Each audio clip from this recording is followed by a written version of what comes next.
Halo, Assalamualaikum. Kali ini, saya ingin mengajak teman-teman untuk berkenalan lebih jauh tentang mata kuliah dasar-dasar pemrograman. Harapannya, dengan berkenalan lebih dekat, teman-teman bisa membangun strategi yang bisa membantu kalian untuk lulus. Ayo, kita lihat. Setelah mengikuti mata kuliah ini, kalian nanti akan mampu merumuskan langkah-langkah untuk menyelesaikan suatu persoalan. Nah, langkah-langkah ini biasanya kita sebut sebagai algoritma. Algoritma ini nanti akan bisa kalian implementasikan dalam bahasa pemrograman. Di mata kuliah ini kita akan menggunakan bahasa pemrograman Java. Nah, bagi yang sudah tahu Java, pasti sudah tahu bahwa Java itu adalah bahasa pemrograman berbasis objek. Dalam mata kuliah ini kita akan menggunakan pendekatan pemrograman prosedural. Apa itu pemrograman prosedural? Nanti akan dijelaskan. Bagi kalian, pasti ada yang bertanya-tanya, kenapa kalian harus mengambil mata kuliah ini dan mempelajari seluruh materinya di semester 1? Ini pertanyaan penting, pertanyaan yang bagus. Kenapa ya? Ini adalah mata kuliah DDP, dasar-dasar pemrograman. Seluruh kompetensi yang diajarkan dalam mata kuliah ini nanti akan dibutuhkan pada mata kuliah berikutnya, namanya struktur data dan algoritma, singkatannya SDA. Nah, kompetensi dari DDP dan kompetensi yang kalian peroleh di mata kuliah SDA akan dibutuhkan pada mata kuliah pemrograman berorientasi objek. Dan nantinya lagi, seluruh mata kuliah yang muncul ini akan membutuhkan kompetensi dari mata kuliah DDP. Dan tentu saja ketika kalian mengerjakan skripsi, magang, KKN, berbagai macam kuliah lainnya, kompetensi yang sudah diajarkan, kompetensi yang sudah kalian peroleh di mata kuliah DDP itu akan terpakai. Itu kenapa kita harus mempelajarinya sekarang. Hal ini berguna, sebenarnya ini sesuai dengan target dari program studi teknologi informasi, karena kalian sebagai lulusan dari sini itu harusnya kompeten dalam membuat sebuah program komputer, terlepas dari ketertarikan dan pekerjaan yang nanti kalian peroleh. Nantinya, kita akan menggunakan bahasa pemrograman Java, dan ketika kita bicara Java, kita bicara ini semua. Kita bicara bagaimana struktur kode Java, melakukan kompilasi, eksekusi, memanipulasi argumen, menggunakan tipe data primitif, menggunakan tipe data string, menggunakan larik dan kelas array, meminta masukan dari pengguna, menggunakan struktur percabangan, struktur pengulangan, struktur metode, dan kemudian ada konsep yang namanya abstraksi, enkapsulasi, inheritance, polymorphism. Tapi, kali ini kita tidak belajar 4 yang terakhir. 4 yang terakhir ini sebenarnya berhubungan dengan Java sebagai bahasa pemrograman berbasis objek. Ini kita skip, nanti akan dipelajari pada mata kuliah PBO.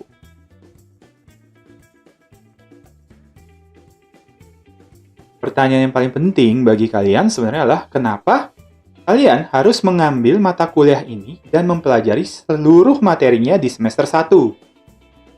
Pertanyaan penting dan penting untuk dijawab. Beban mata kuliah ini adalah 4 SKS. SKS itu kepanjangannya adalah Satuan Kredit Semester. 4 SKS artinya kalian harus minimal mengikuti pertemuan tatap muka selama 200 menit, kegiatan struktur selama 240 menit, dan belajar mandiri selama 240 menit.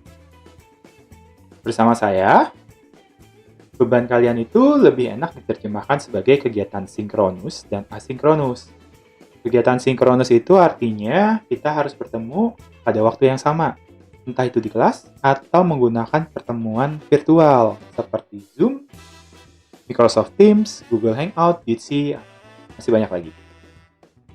Dan pertemuan asinkronus ini adalah 0 sampai 200 menit. Ya, di sini depannya 0 nih. Artinya ada kemungkinan kita memang tidak perlu bertemu secara sinkronus. Keputusan itu semua ada di kalian. Bagian besar keputusan pertemuan sinkronus ada di kalian. Kemudian ada yang namanya kegiatan asinkronus. Artinya ya kita tidak perlu bertemu pada waktu yang sama. Nah, untuk kegiatan asinkronus kita akan banyak menggunakan layar. Bebannya adalah 480 menit sampai dengan 680 menit. Jadi artinya kamu perlu meluangkan waktu belajar minimal 11 jam 20 menit per minggunya. Ini beban belajar kamu.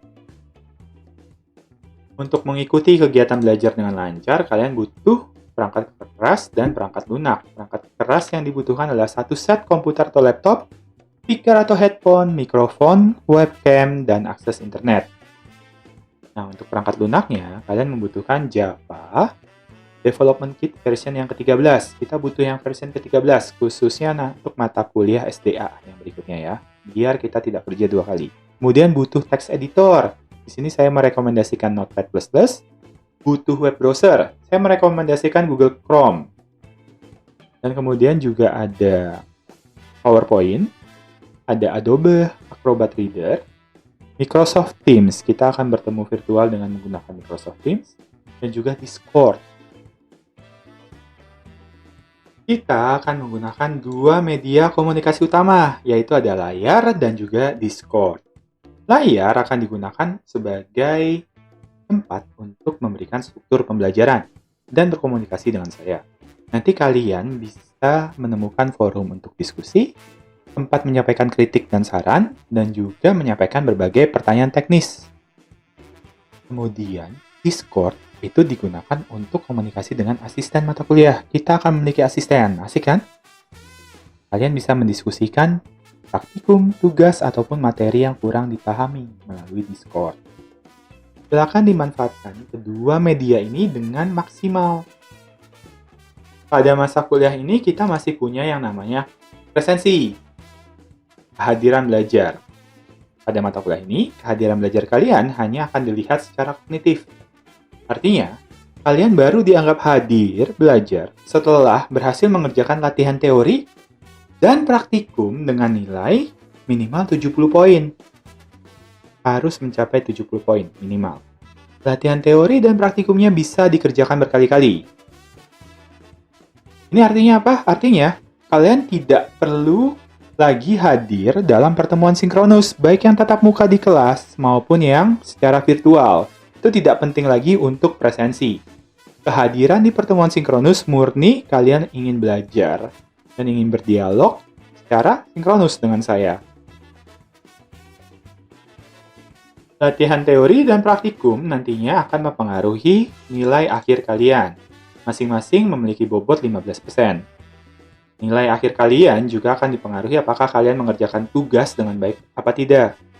Ini bobotnya 20%. Kemudian ada juga yang namanya unjuk kemampuan dengan bobot 25%. Pada unjuk kemampuan ini, kalian harus bertemu dengan asisten secara personal satu-satu. Kemudian asisten akan memberikan pertanyaan dan kalian menjawab pertanyaan tersebut. Pertanyaan juga termasuk pertanyaan tentang soal yang harus dijawab dengan kode program.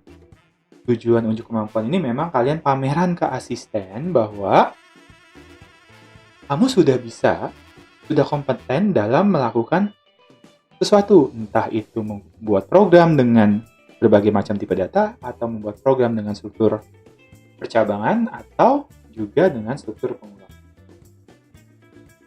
Kemudian kita punya yang namanya apresiasi sikap. Bobotnya 25%. Ini ada panduan khususnya, nanti silahkan dibaca, ada di dalam kontrak kuliah dan juga di panduan tentang apresiasi sikap. Kenapa sikap ini penting? Karena satu, kalaupun kalian kompeten, jago ngoding, jago membuat program, paham teorinya, tapi sikap kalian buruk, buat saya kalian nggak pantas dapat A. Kalian nggak pantas dapat nilai tertinggi. Nggak pantas. Males gitu bertemu dengan orang-orang yang jago tapi ya sikapnya tidak menyenangkan. Nggak gitu. Tidak begitu caranya kita menjadi seorang muslim. Yang kedua, kalau kalian sudah bisa membangun sikap yang bagus dari semester awal, insya Allah semester-semester berikutnya lancar. Jadi ini sebenarnya untuk mendorong kalian membangun membangun sikap yang positif dan mengurangi sikap yang negatif.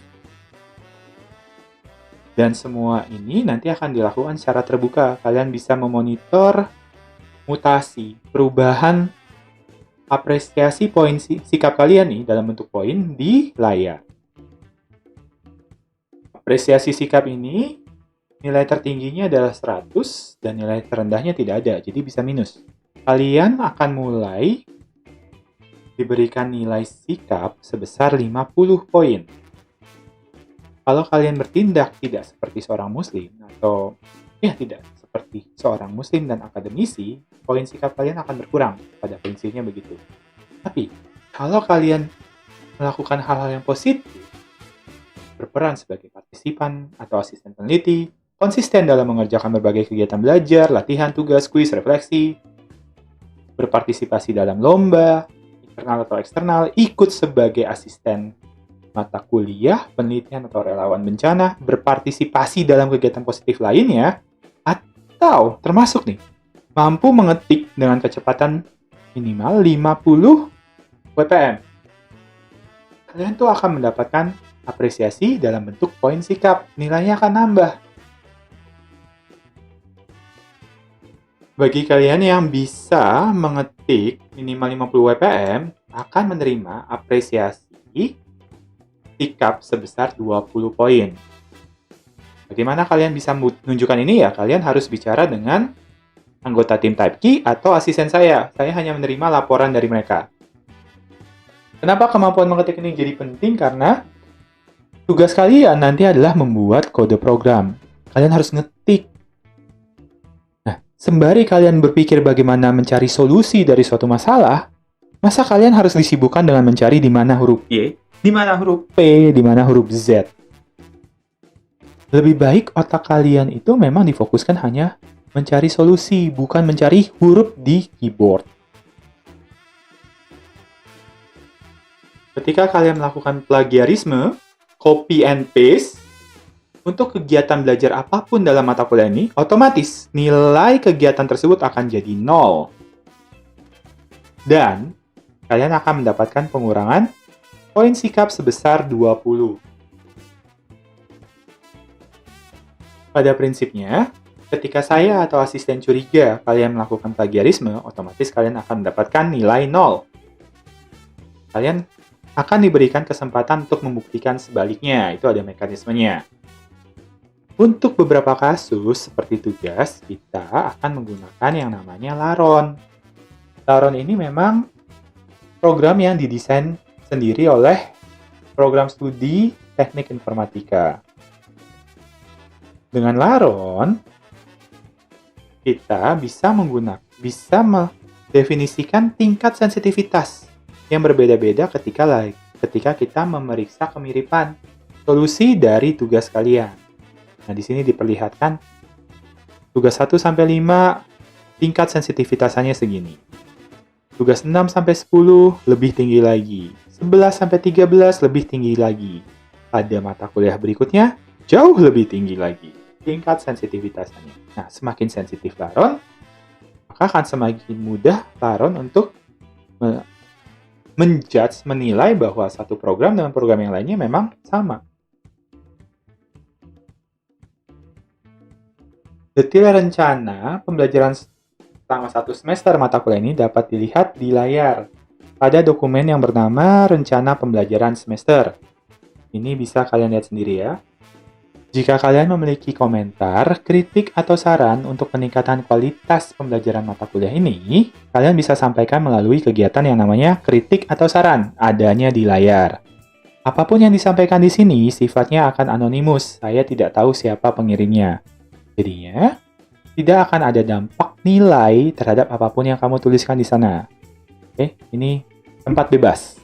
Silakan dimanfaatkan. Semoga penjelasan yang sudah diberikan membuat kalian lebih familiar tentang mata kuliah ini.